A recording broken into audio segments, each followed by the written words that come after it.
Hi, welcome to today's video.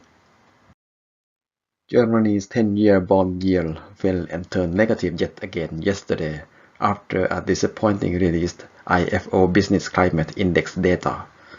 The market was expecting a small increase in the IFO index in April. Instead, the index decreased even further from previous months. Both the sub-index for current economic assessment and for the next 6 months expectations had decreased. The falling treasury yield in Germany seems to affect the treasury yield in the US. US 10-year treasury yield is at the moment around 2.53%. Even though the US stock markets are now back at the all-time high since last autumn, the treasury yield hasn't risen as much. The reason can be that the Fed is taking a break in its planned contractionary monetary policy, but it can also be other factors that have been slowing down the treasury yield. One of the other factors can be what is called term premium.